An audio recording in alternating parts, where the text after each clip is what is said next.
Welcome to FEO on the Air, the voice of the festivals and events industry in Ontario.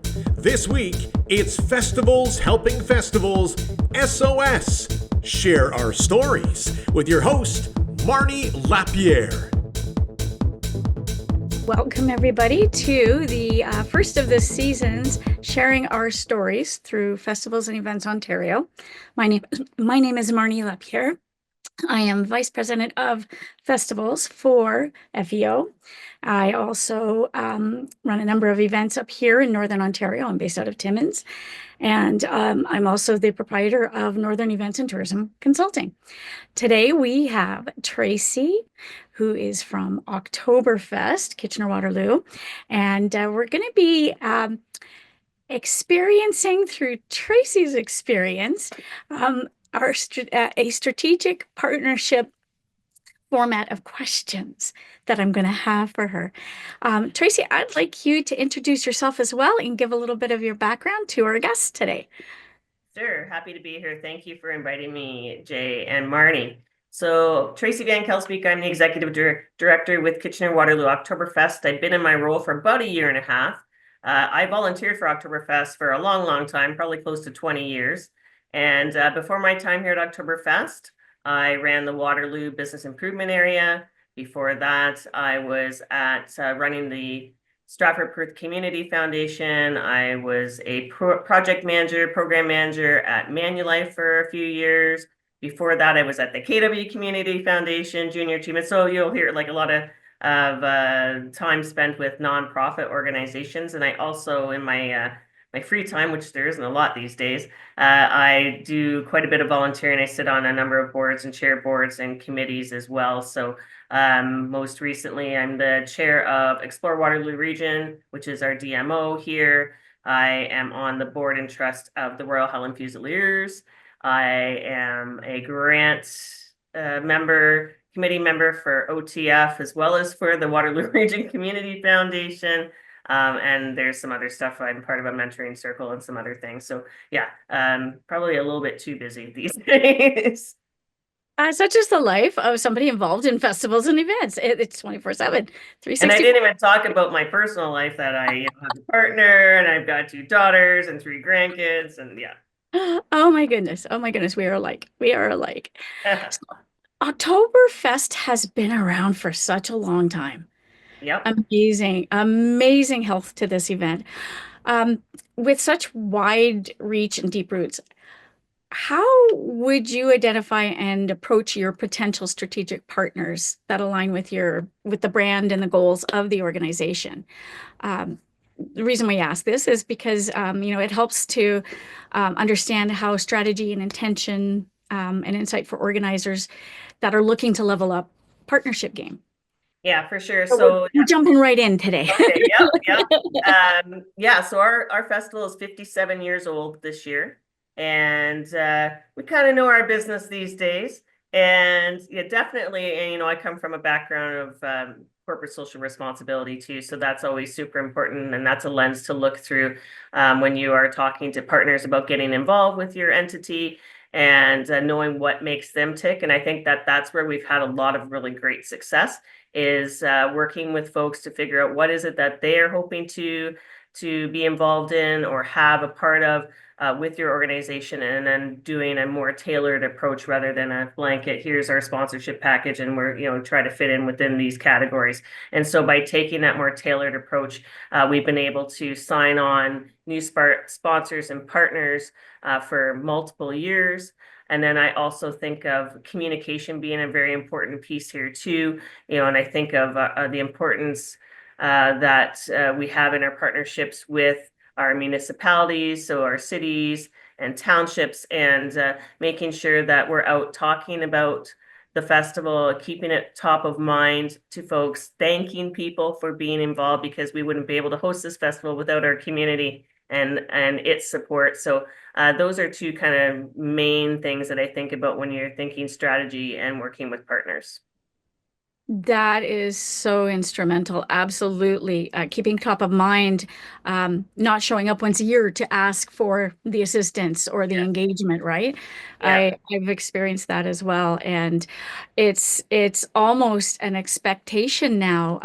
Gone are the days of just putting a logo on the poster. It's a lot more. It's almost like you're creating a whole new family in, in my opinion, at least in our small community. Yeah, in fact, Marnie, when I first got here to Oktoberfest, we have a long history of partnership with the municipalities, and I made a point of making sure that I was going out and speaking to all the councils to basically thank them for being a part of Oktoberfest for so long. And no ask, there's no money asked in that. It's just thank you so much. We couldn't do what we do without you. Here's an update of where the festival is at. And and we'll probably get into it in a little bit. We're also in a time frame right now where we are reimagining our 57-year-old festival because our community looks very different today than it did 57 years ago. And so bringing them on board for that journey too, because it's their journey.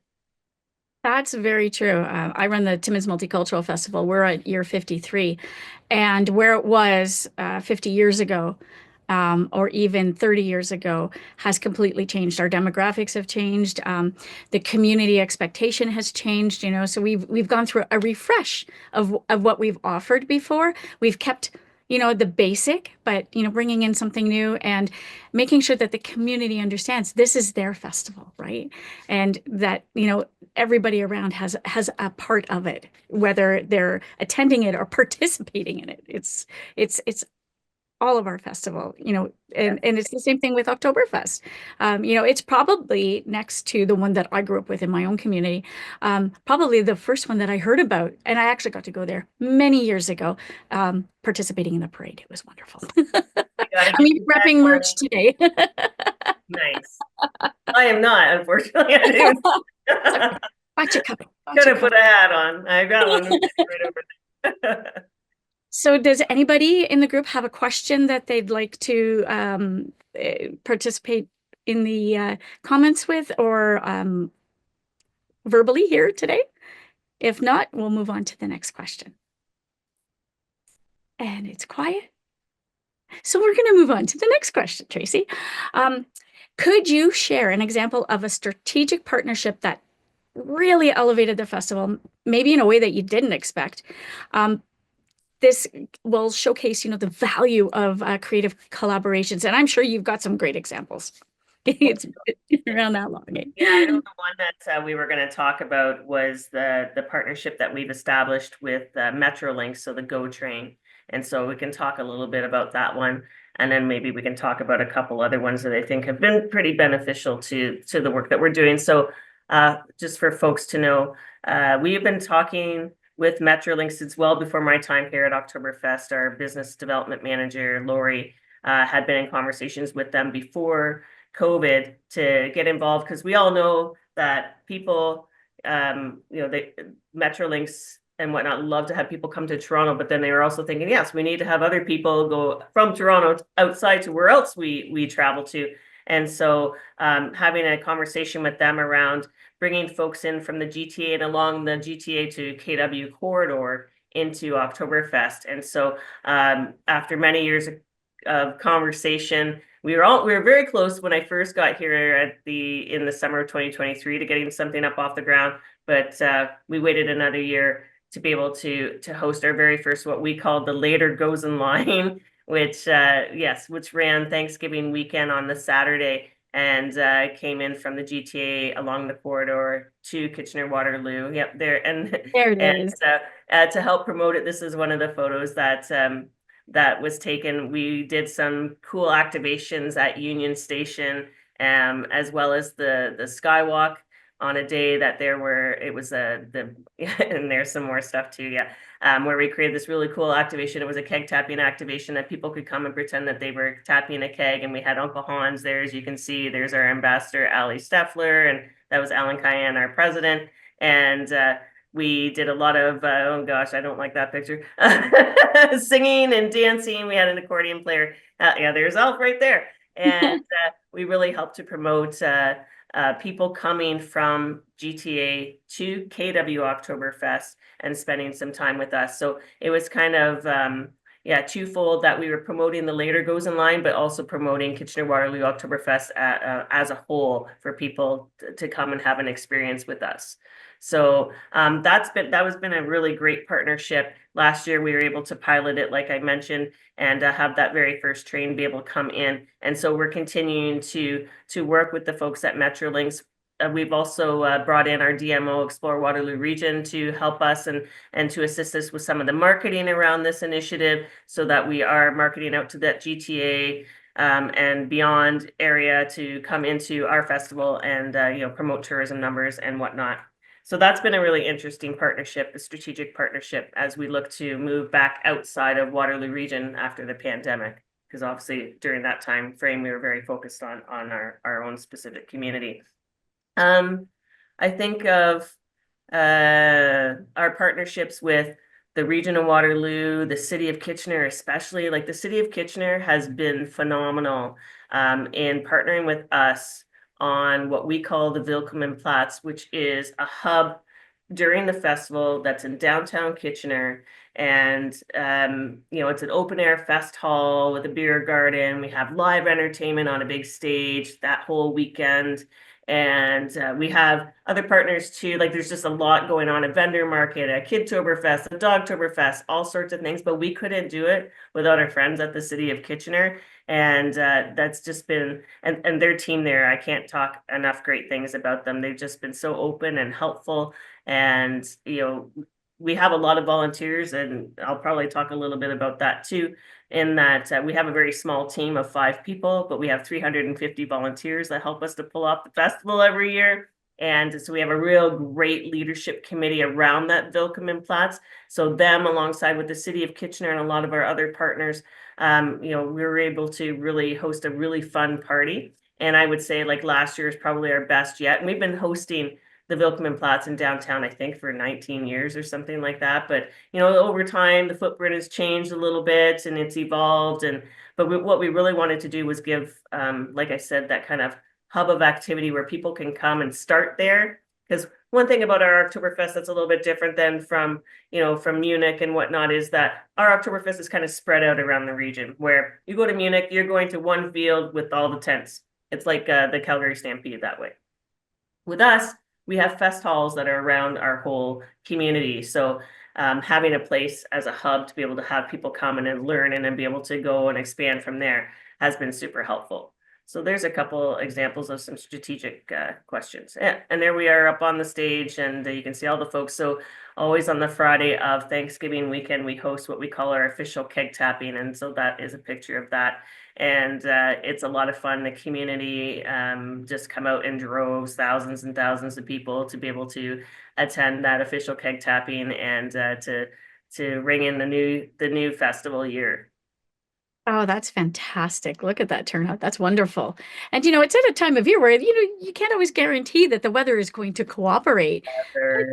I know what that's like. But you know what? Good, hearty festival attendees, they know how to dress for the weather, right? And as everybody here, I'm sure, can attest, it's even if it snows, it's better than rain.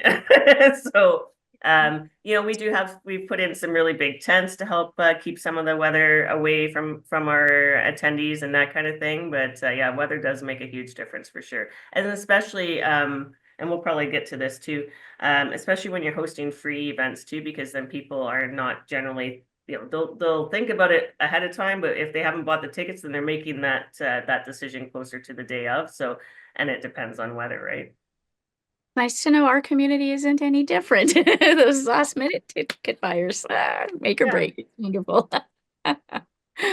So, any questions from the group today? If you're shy, feel free to throw them in the chat. If you're watching this post recording and you would like to reach out, we will make sure to connect you with Tracy. She is a veritable fountain of knowledge, so I'm so thankful she's here today. So, question number 3. Partnerships aren't just about funding. How does Oktoberfest work with partners to create shared value or unique guest experiences? You've kind of touched on that already. So this kind of changes it from transactional to transformational. And, we can think about our approaches now going forward with your shared expertise.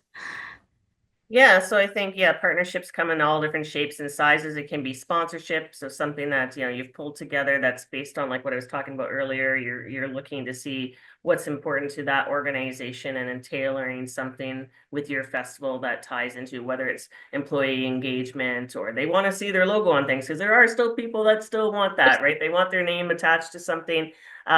It can be various different things. So there's that piece, but we also work with a lot of in-kind partners as well. So you think of the folks that supply your tents, or the folks that help you with your electrical work, or the folks that that help bring the fencing or the cement barriers and all those things. So we have a lot of in-kind partners as well, and they're just as important as the rest of the folks, the ones that give the funding and everything else. It's important too, I think, when we apply for a lot of grants, like probably a lot of you folks do too. And, it's so important that our governments see the importance of arts and culture in our communities and invest in that. So, they're important partners as well. And through them, then we're able to take on new projects and innovation that we maybe weren't able to do before. And they invest in that. And so that's greatly appreciated too. And then, I just think, I've talked about the municipalities and our volunteers. I can't say enough wonderful things about our volunteers, because we just wouldn't be able to pull off the festival without them and their investment. And because we're such a long time standing festival, we have so many legacy volunteers that are 20 years, 30 years, some 40 years, like it's amazing. And that investment of time and talent and energy, just I can't say enough wonderful things about it. We're just so grateful to those folks. So I hope that answered your question. That's actually very good. And it actually led me to think about when you were talking about partnerships and, the in-kind. And you mentioned earlier during your own introduction that you do work with a DMO. And next Tuesday, we're doing another discussion, but it'll be Dave McNeil that leads. And we're bringing in from Destination Northern Ontario, Dave McLaughlin. And I have to say, DNO, as we call them, Destination Northern Ontario, that they've embraced the arts and cultural side of the tourism pillar, for revenue that's generated not just in the north, but across the region. And festivals and events are a huge part of it. A person will travel to a destination for a specific festival like Oktoberfest, but they also have extra time on their hands, so they're going to explore the region and discover what's new about that community or what's old about that community as well, depending on the interest.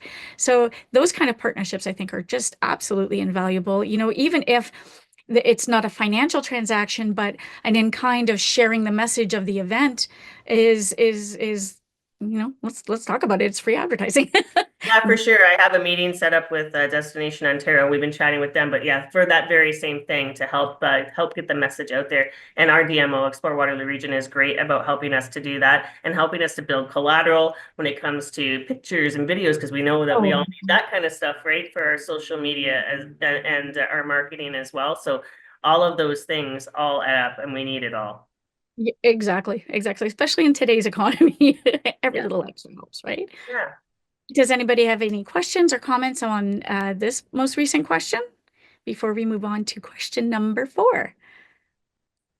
Give it a second. If not, as always, feel free to put it in the chat, or if you're watching it post-event, we can connect you with Tracy. So question number 4 I have is, what advice do you have for festivals trying to build long-term relationships with partners rather than one-off partnerships? This could help smaller and newer events that are developing a sustainable support system. Maybe you've got some great golden words of advice for us. Yeah, and I think I kind of touched on this a little bit earlier too, but really in my world and my thought process, everything boils down to relationships and perceptions. So, I think we'll probably talk a little bit about this too, because as we're reimagining a 57-year-old festival, we're also looking to change perception about, that we're no longer just a beer drinking festival, that we're a cultural festival with a lot of really cool stuff that we're doing. There's something for everyone. yet we're celebrating those traditional German roots that we have. So that's at the core of everything that we do.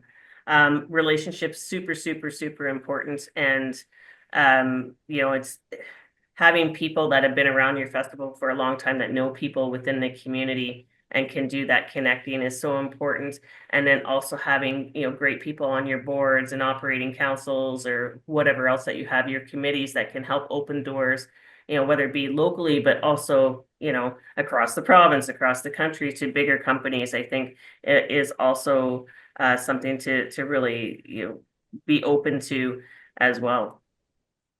No, that is very true. And in establishing those relationships and keeping them going, what is it? What is the old saying? You miss the shot every time you don't take it. Yeah.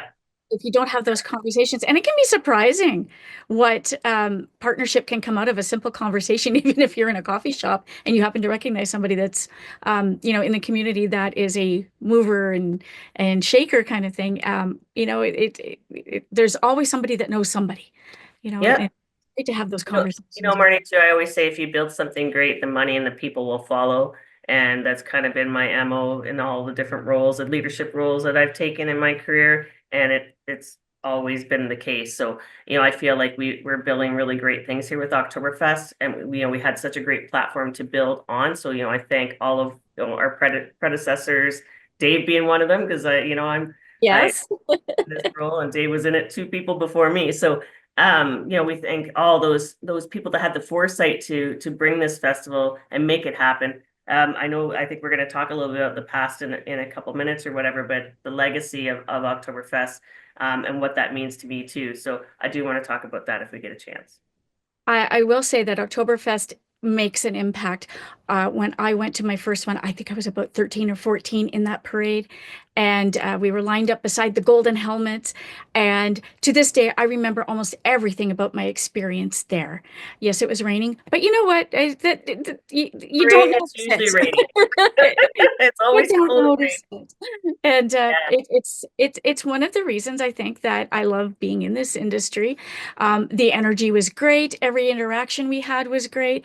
You almost have, for lack of a better organization, you almost have that Disney approach where from the minute you enter Kitchener Waterloo, you are encased in the Oktoberfest when you're there for that season. It's just, it's absolutely stunning to be here. Absolutely.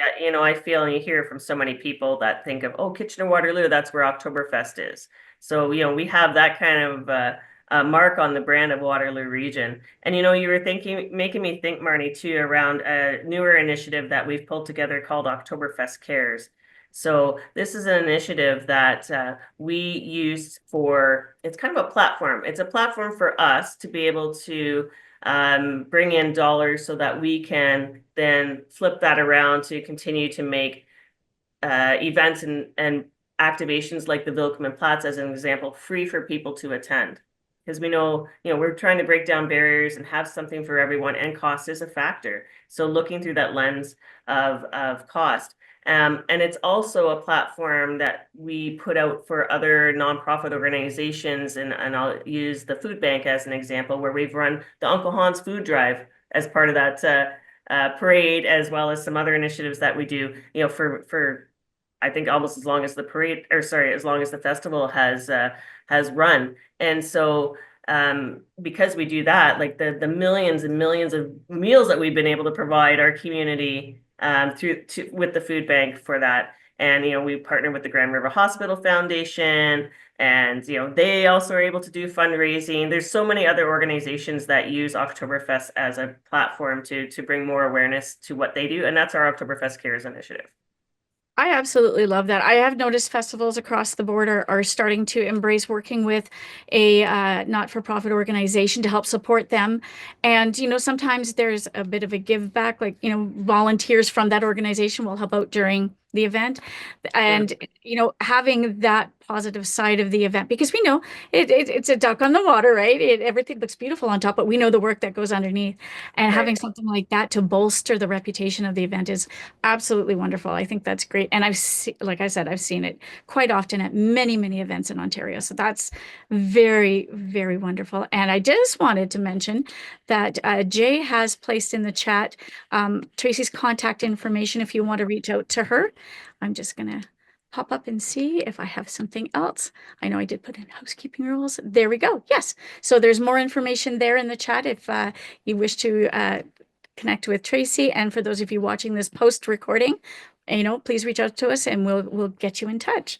I'm easy to find. It's Tracy without an E at Oktoberfest with a K.ca. Very simple, isn't I've it? said that a few times.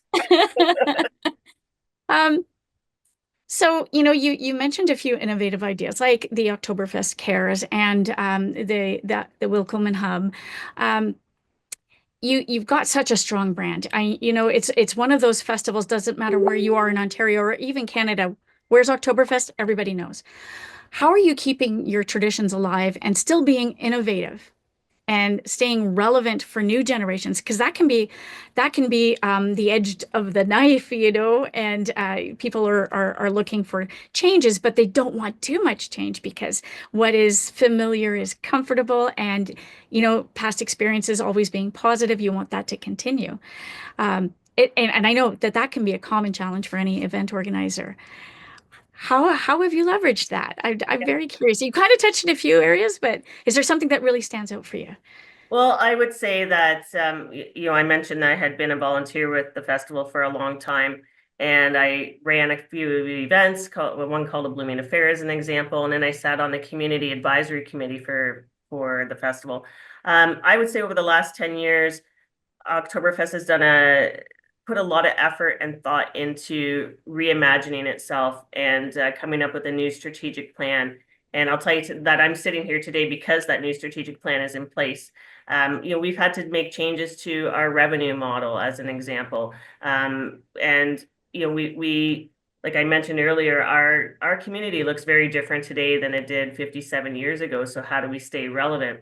And that is really through staying true to our roots, our Bavarian roots, our German roots of what this festival started from, but that we're open to allowing the community to be involved. Because I think you said this earlier in your comments, Marnie, that it's a community celebration, and that's truly what it is here too. And the community, through some consultation, kept coming back to Oktoberfest and saying, "Hey, like this is our festival too, and we want to have a say and everything else too." So that's truly been the case, I feel, and that's really helped to elevate our festival and to evolve it and to reimagine it.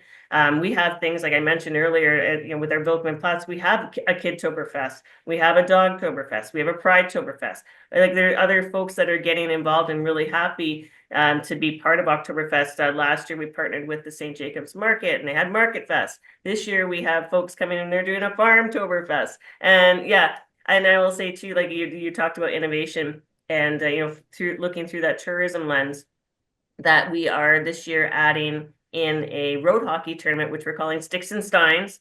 And we have a kids one that's called Hockey with Hans.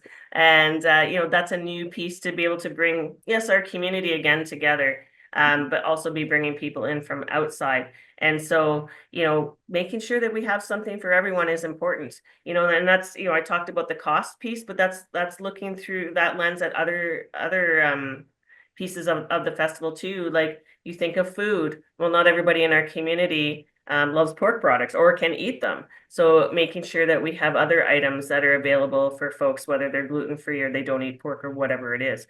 Clothing. With, it's great to be dressed and trocked and you wear your $600 lederhosen, pair of lederhosen and your $300 dirndl or whatever it is. But not everybody can afford that. So making sure that we have other merchandise items that are not so expensive, a hat and a feather, or you can wear a t-shirt that has a fake pair of lederhosen on it and feel just as much of a part of the party as if you're wearing the lederhosen. So it's looking through those lenses of something for everyone that's so important, and that welcome and inclusivity piece, that really we've spent a lot of time cultivating and encouraging folks in our community to be able to come and celebrate. And so breaking down some of those barriers really helps with that. That is fantastic. It is a challenge, but sometimes it can be such a great thing to explore a new portion of the event, bringing things in like the hockey with Hans. I think that's absolutely wonderful. I can see a lot of participation in that, We and have a keeping. hot sauce festival called Ginger Goat Fest. Goat Fest, yeah, because Ginger Goat is in our community and they do hot sauce. Like there's a lot of that stuff happening, which is so great to see that the community is embracing. They want to be a part of it, and we love it, and we support it all. We help to help them get the message out and help to support them as best we can. Oh, that is absolutely Together fantastic. we're stronger. Right. Exactly. Exactly. And when you're talking about the changing face of the community, Timmins has experienced that as well. We used to have 13 to 15 different groups that would represent at our multicultural festival. And with the wonderful explosion that we've had of newcomers to Canada, we're approaching the 40 mark. And our current venue may be getting a little small for us because we have so many exhibitors coming in now that are local. It's a very local event. And learning how to freshen that up. And we're bringing new things onto the stage that have never been seen before. Last year we had, it's called EFIC Class, and it's a continent of Africa dance exhibition that came up from Toronto that we brought in because we didn't have anybody in town yet. But we wanted to show how diverse and beautiful the community is growing into. And I tell you, we were packed last year. So, Yeah. learning to keep it a little fresh, by keeping also the traditional of what we've had before. But, just freshening it up a little bit has definitely made a great change. So we took that opportunity during the COVID shutdown to dust everything off and say, what could we do a little bit different? Yeah, and And you're making me think too, Marnie, too, that we talked about strategic partnerships and I talked about municipalities and other folks too, but other festivals are an important partner too. And you think about all the money that we all put out there to rent the tents and to buy the assets and everything else. So we've really worked hard over the last year and a half to build better relationships with other festivals so that we can all share in our assets. Like we are a partial owner of a SL 100, which is one of those big yeah. stages. So, things like that. So sharing those types of assets, red carpets, whatever it is, like a climbing wall, or we all have different assets out there. So being open to sharing those types of things and sharing information. Yeah. As an example, we have really great people on our leadership team for the Vilkman Plus that have helped us to pull together a really great operational plan and emergency plan. Not everybody has the skill set on their festival committees to be able to do that. So sharing that information, why reinvent the wheel when you don't have to? So that's another strategic partnership I'd like to mention. Sorry, kind of went back on that one. No, that's fantastic because that actually speaks to what we're doing here today through FEO, sharing our stories because we're all in the same boat and we've all had to experience different challenges and have done some great things to revive festivals after the shutdowns that we've had, and it's supporting one another as each community shines. It has the ripple effect right across the province.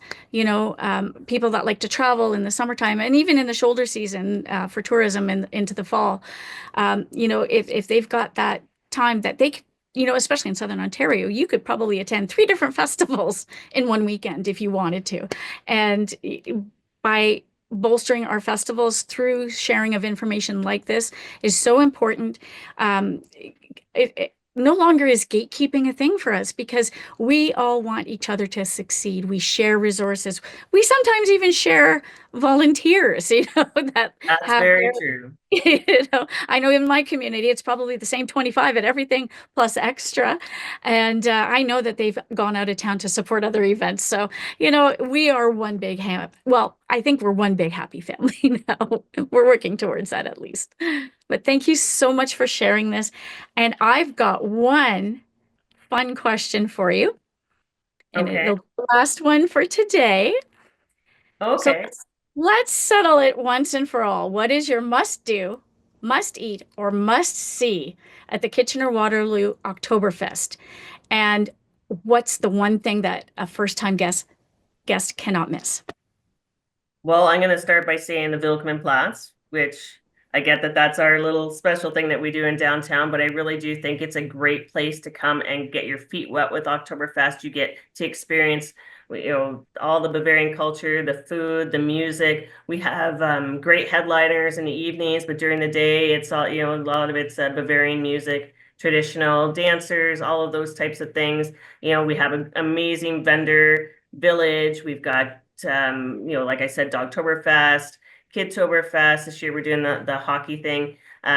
We also have this year the farm food care folks are coming, and they're going to be hosting Farmtoberfest. So we're bringing rural into urban, which I think is such a great fit, especially for Waterloo region, because there's a lot of rural and urban here. So I would say that's your can't miss, that we would love for you to come and experience that. Other things I think that, sites and whatnot that I would say would be really cool for people to do would be to experience one of our authentic German Festhallen. So whether it is Concordia, it's Habsburg House, which is a partnership between the Alpine Club and Transylvania Club. Those are all in Kitchener. We've got Herberta's House out near Mannheim. We've got the Schwaben Club just outside of Kitchener as well. And I feel like I forgot one in there, and then somebody's going to call me on that.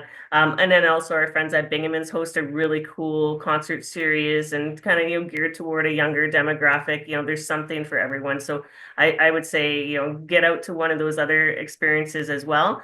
And favorite food, like, I always do like a good sausage with some great sauerkraut on it. That is kind of my go-to when I'm out and about. And I'll tell you, like, each one of those German clubs I mentioned too, they all have kind of their area of expertise. So if you want great spätzle, you're going to go to Herberta's House. If you want great strudel, you want to go to Schwaben. You want great schnitzel, you're going to go to Concordia. There's all sorts of the strudel. Sorry, did I say Alpine Club? Because that's really the greatest strudel there. Yeah. There's all of those pieces. So make sure that whatever outfit you're wearing, you're able to undo it a little bit, because there's always a lot of great food to experience. Those would be, I guess, my suggestions.